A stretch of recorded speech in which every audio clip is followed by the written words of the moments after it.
Art Williams has spoken to many business groups throughout the years.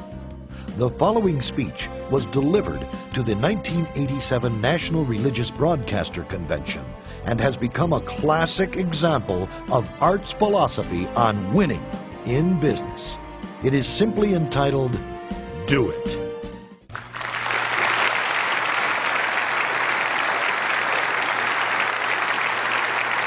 Thank you. Thank you, Jerry. And I tell you, I don't know if I've been this nervous in a long time. This is the most intimidating thing that I think's ever happened to me.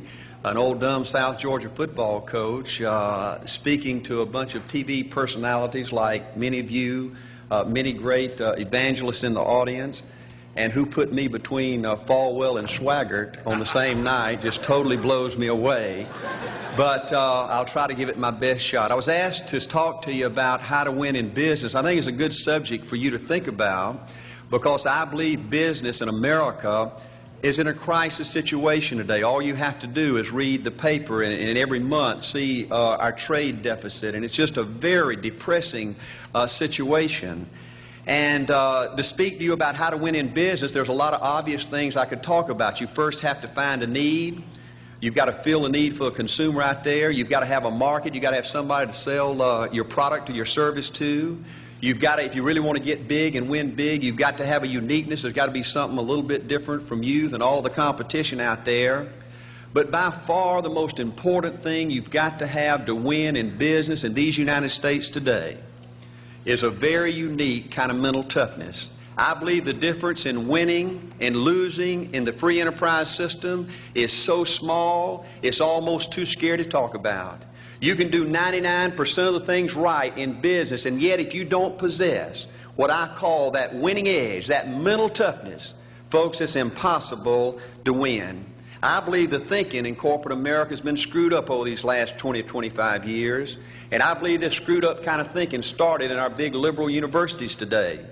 I believe a college degree in business from most universities today is not worth the paper it's written on. I just had a son graduate from the University of Georgia a few months ago. The reason I think that is because most of these professors in most of these universities today hadn't got enough common sense to get in out of the rain. They don't have any idea what it takes to win out there in the real world. They deal in a bunch of theory. These people have tried to fill up corporate America with this kind of thinking. These are the special people. If you're born rich, if you're born on the right side of the track, they rule you, the privileged class in America.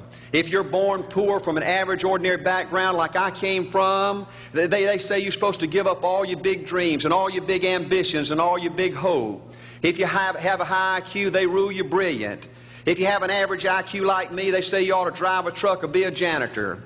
Well, bull. That ain't the way. That ain't the way it is, and that ain't the way it ever was. They ain't nobody ever designed a test, nor will they design a test that can measure the heart of a man or a woman. The things that are unique to winning in business in America today are not outside artificial things like IQs, college board scores, college degrees, and stuff like that. The key to winning in these United States is what's inside a person. It's your integrity. It's your people abilities. It's your character. I believe in developing this winning edge. I've got 10 or 12 points that I won't be able to go over with you tonight, but let me just give you a flavor of what I think you've got to do to succeed in these United States. Number one, you've got to get excited. Folks, I don't believe anybody will ever tell you anything more important than this in winning in these United States. 90+% of winning in anything you try to do in America today, you've got to be excited. People in America won't follow or believe in a negative, dull, disillusioned, frustrated, dadgum crybaby. People want people that are positive and excited and enthusiastic and tough. The greatest definition I ever heard, I thought about this 10 million times when I wanted to quit along the way of a winner. This guy said almost everybody in America can stay excited for 2 or 3 months. A few people can stay excited for 2 or 3 years. But a winner will stay excited for 30 years or ever how long it takes to win. Another key to building this winning edge and this mental toughness is you've got to become a dreamer again. You know, I'm a Methodist, and we just changed ministers a few weeks ago, and our new minister came in, and the church was just packed. And the first thing he says, well, it looks like everybody came out to see the monkey perform. And the second thing out of his mouth, he said, for a church to be a great church, you got to have a dream. If you don't have a dream, you're dead. And boy, I sat up and I said, man, me and this guy are going to get along good because he knows what he's talking about. See, folks, I believe in order to win, you got to feel good about yourself. When I was coaching football for 7 years back in Georgia, and I had a paddle in my coaching office, and it was about this thick and this long. And in the fat end, I had little holes bored in it so you could really get some speed and blister their little butt, you know, when they misbehaved. And I had a rule on my football team that if any kid said, I can't, if any football player heard one of my football players said, I can't, he got to bring him in the coach's office and give him 3 licks. And it took me about a month to get all that thinking out of my players every year, you know. And I'd have football players knock on my door at recess and at lunch and after school. And he said, Coach, he said it. Coach, he said it.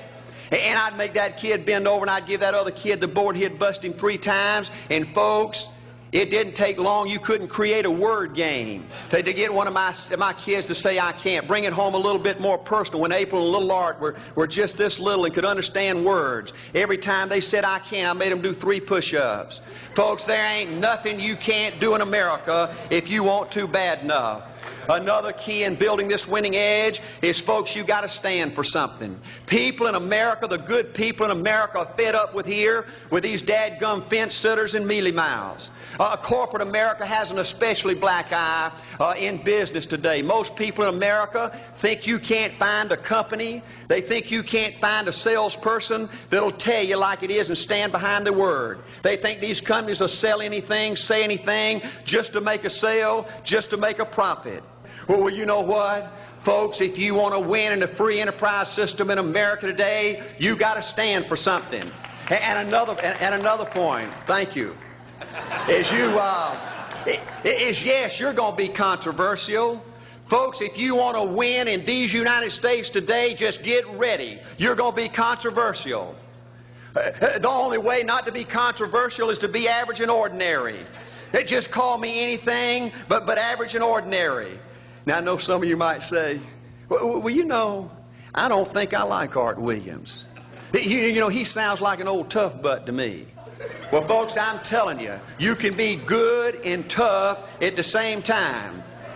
I bet nobody's ever talked to a religious broadcaster like that.